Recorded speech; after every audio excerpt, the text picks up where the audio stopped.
araw mga kaibigan. Tunghayan po natin ang ikalawang kabanata ng ating kwento. Pero bago tayo magpatuloy, kung bago ka pa lamang sa aking channel, ay pakilike po ng ating video. Paklik din ang subscribe button, gayon din ang bell icon para lagi kayong updated sa mga parating ko pang uploads. Naabutan ni Laika ang kanyang ate Mean na abala sa pagluluto ng kanilang hapunan. Ate Mean, napalapit siyang bigla sa kanyang kapatid. Sabi ko naman sa'yo, diba? Ako nang gagawa nito pagdating ko. Kinuha ni Laika sa kamay ni Ate Mean ang sandok na hawak nito. Ikaw naman, Laika. Kung tartuhin mo ko, parang isang bedridden. Kompleto pa naman mga katawan ko Kaya ko pa rin naman tumayo mag-isa. Ang malubang sakit ni Mean ay hindi lingi dito. Noong una, ay gusto pa sanang ilihim ni Laika ang sakit nito, ngunit kunulit siya ng kanyang kapatid. Kaya't napilitin na rin siyang sabihin dito. Walang idea si Laika kung ano ang tunay nararamdaman ni Mean. Kailanman ay hindi niya kinakitaan ng pagbabago ang kanyang ate. Nagpatuloy ito sa normal na pamumuhay na tila walang karamdaman. Hindi naman sa ganun, Ate Mean. Kaya lang, bawal sa'yo mapagod, diba? Teka, uminom ka na ba ng gamot mo? Opo, doktora. Kanina pa. Pagbibiro naman ni Mean. Mabuti naman kung ganun. Kung gayon, malapit na tayong kumain. Teka't ako na mag-aayos sa mesa. Tumayo si Mean at tinungo lalagyan ng mga plato. Pagbagsak ng babasaging pinggan, ang biglang narinig ng nakatalikod na si Laika matapos sa pagsasalita ng kanyang ate. Ate Mean! Nanlaki ang mga mata niya nang makita na kahandusay ang kapatid sa sahig. Bumagsak ang walang mali na katawan nito sa bubog ng nabasag na pinggan. Agad naman na sa maklolong ilang kapitbahay ni Laika nang marinig na nagpapanik niyang tinig. Panay ang haplos ni Laika sa mukha ng kapatid habang naghihintay sila ng anumang klase sakyan na daraan. Ate, gumising ka please. Huwag mo naman ako iwan. Hindi pa ako handa na mawala ka. Umiiyak na saad ang dalaga. O ayan na, may paparating ng kotse. Parahin niyo. Utos ni Mang Raul na isa sa mga nagbuhat kay Mean. Nang parahin naman ni Mang Raul ang kotse, ay huminto naman iyon. Bumaba ang salamin ng bintanang nasa gawin ni Laika. May problema po ba? Si Elias ang nasa loob na magarang sasakyan. Kayo pala, Sir Elias. Nagulat pa si Mang Raul. Hindi inaasahan na ang may-ari ng pagtatrabuhan itong plantasyon ng pinya sakay na humintong sasakyan. Kumunot naman ang noo ni Elias nang makita ang mukha ng isang anghel na lumuluha. Napatitig ito kay Laika pagkuway sa babaeng kalong-kalong ng dalaga. Hindi nagdalawang isip si Elias na lumabas mula sa kanyang sasakyan. Ano ba nangyari dito? Noon naman nagtaas ang paningin si Laika. Please, maawa ka. Tulungan mo kami. Kailangan madala sa ospital ang ate ko. Ha? Sige. Mismong si Elias ang kumuha kay Mean sa mga bisig ng dalaga. Maraming palang salamat sa tulong mo, Mr. Bautista. Wika ni Laika sa poos sa tinig. Nasa labas sila ng kwartong kinaroroonan ni Mean. Walang anuman yun. Tugon nito saka muling napatitig sa kanya. Maya-maya pa ay hindi nakatiis ang binata. Parang namumukha kita, miss. Nagkita na pa tayo noon? Minsan na ho tayo nagkita. Sa Christmas party ng mga empleyado, nandita Clarissa mo sa grocery ninyo dito sa bayan. Natatandaan ko na. Pero hindi tayo nagkaroon ng pagkakataon na magkausap, diba? Paniniyak pa ni Elias. Tumango lamang si Laika. Ibig niya sabihin dito na talagang hindi sila magkakaroon ng pagkakataon magkausap dahil abala ito sa kasama nitong modelo na kaibigan ng madrasta nito. Kumusta na nga pala ang ate mo? Hindi pa nagkausap na kayo ng doktor na tumingin sa kanya kanina? Marahang tumango ang dalaga. Kusa niyang iniiwas ang mga mata sa kaharap. Overpatig lang daw ang dahilan kung bakit nagkulap si Ate Mean kanina. Pagkakaila ng dalaga. Marami namang salamat kung ganun. Akala ko kung napaano na siya. Well, kailangan lamang ng kapatid mo ng complete rest. At syempre, kapag gumaling na siya, kailangan niya pa rin ng extra ingat. Yun nga sabi ni Dr. Mondragon. In 2 to 3 days, maaari na daw siya lumabas. Mabuti naman kung ganun. Wika ng binata, sabay na pasuliyap sa oras lang nasa bisig. Hindi naman nakaligtas kay Laika ang ganong aksyon ng binata. May pupuntahan ka pa yata, sir? Medyo. May mga kliyente kasi akong mimit ngayong alas 8. Pasensya ka na, sir, kung naabala kita. Ano ka ba? Wala yun. By the way, ano nga palang pangalan mo ulit? Tanong sa kanya ng binata. Laika. Laika Mendoza po.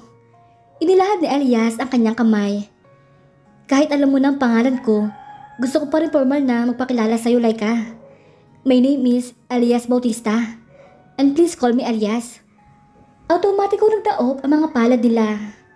Nakaramdam naman ng pag-iinit na magabilang pisngi si Laika nang maramdaman ng bahagyang pagpisil ni Elias sa kanyang palad. Hindi niya makuha ang mainis dito.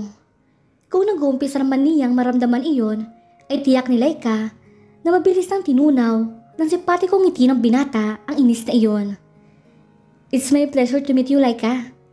Where have you been all my life? Bakit ngayon lang kita nakilala? Gustong mawala ng mga ngiti na ka-plaster sa mukha ni Laika dahil walang duda na alam ng binata kung paano magpalambot ng puso ng mga babae. At siya mismo sa kanyang sarili ay nararamdaman iyon. Para siyang gulaman sa panalambot ngayon. Nang humakbang palayo sa kanya ang lalaki, ay hinatid pa ito ng tanaw ng dalaga. Ngayon niya napagtanto ang tunay na kahulugan ng salitang gwapo. At marahil sa tuwing maririnig niya ang salitang iyon, ay isa lamang ang papasok sa kanyang isip. Ang mala Adonis na kagwapuhan ni Elias. Sinupil ni Laika ang pag-iisip sa binata.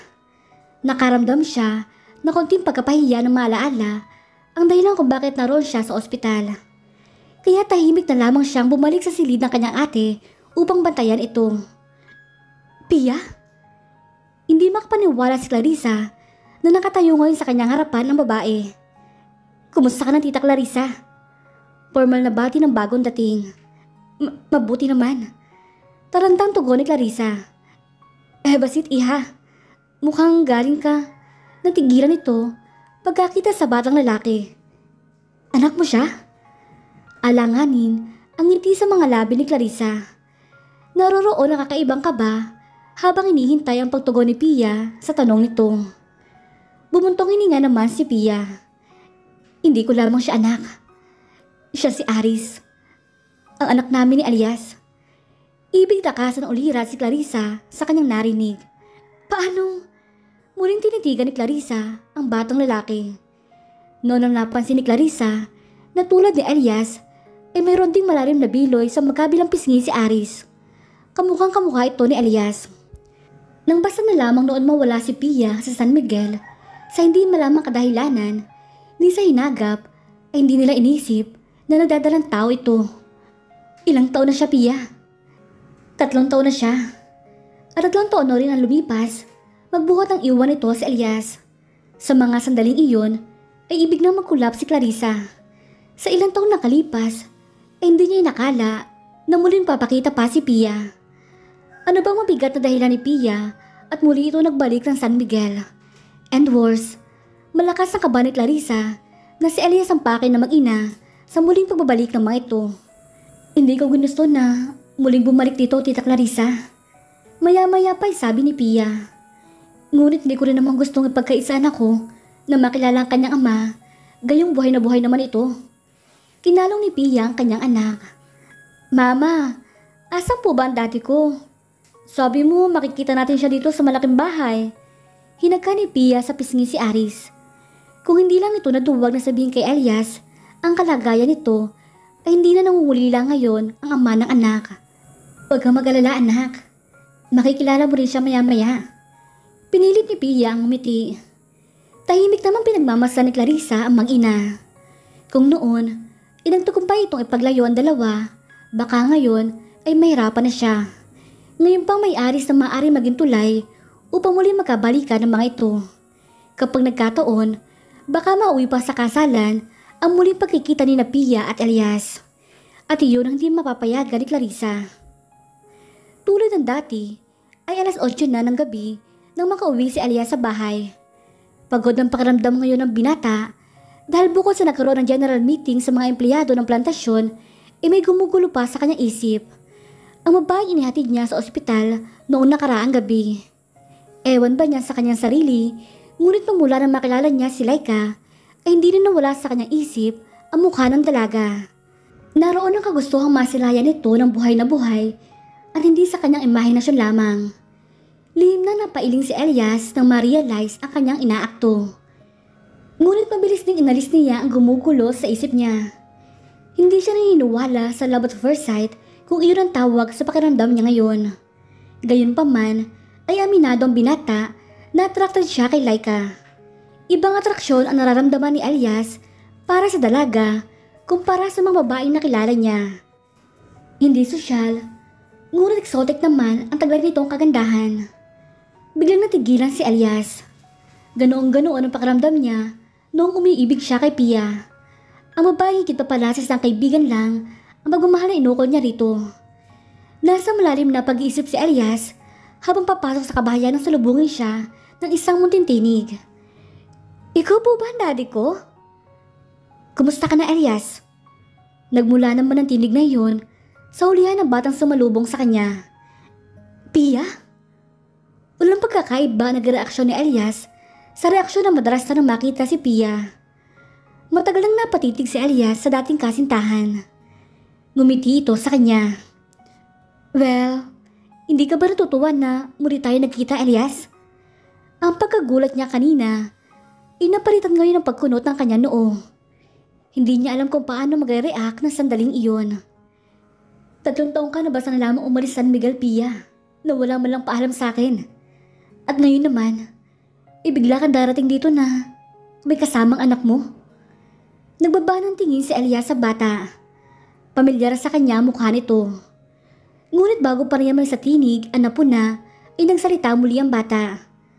Mami, siya po ba ang daddy ko? Tiningala ni Aris si Elias pagkuha inilapit ang tingin sa ina. Oo anak, siya ang daddy mo. What are you? We will talk later, Elias. Putol ni Pia sa pagpuprotesta ng binata. Can I play with him, Mami? Muling wika ni Aris na tila natatakot na kausapin si Elias. Oo naman anak, pero hindi ngayon. Kailangan mo munang matulog. Isa pa galing sa office si daddy kaya kailangan niya magpahinga. Kaya bukas na lang. Okay lang ba anak? Ngunit nawala ang excitement sa mukha ng bata. Sige po, Mami. Can I kiss him goodnight na lang? Sure anak. Sumuliyap sa kanya si Pia. Nakikiusap ang mga mata ng babae. Kaya walang nagawa si Elias kung hindi ang yumukod upang mapantay ang mukha nila ni Aris. Good night po, Daddy. Isang halik at mahigpit na yakap ang iginawad sa kanya ng bata. Ginantihan naman ni Elias ang ginawa nito. Good night, Aris. Ipinatid ni Pia ang bata sa katulong na pinili ni Clarissa na mag-aasikaso sa mag-ina. Sa guest room ng malakang bahay ni na Elias, matutulog ngayong gabi ang dalawa. Ano bang laro ito, Pia? Bakit kailangan mo sabihin sa bata na ako ang kanyang ama? Dapat ay galit ang naramdaman ngayon ni Elias. Ngunit kabaligtaran iyon sa inaasahan ng binata. Magaan ang dugo niya kay Aris. Dahil iyon ang totoo, Elias. Ikaw ang ama ni Aris at anak mo siya. Paniwalaan kaya ni Elias ang sinasabi ni Pia? At dito na po nagtatapos ang kabanata ng ating kwento. Maraming salamat po.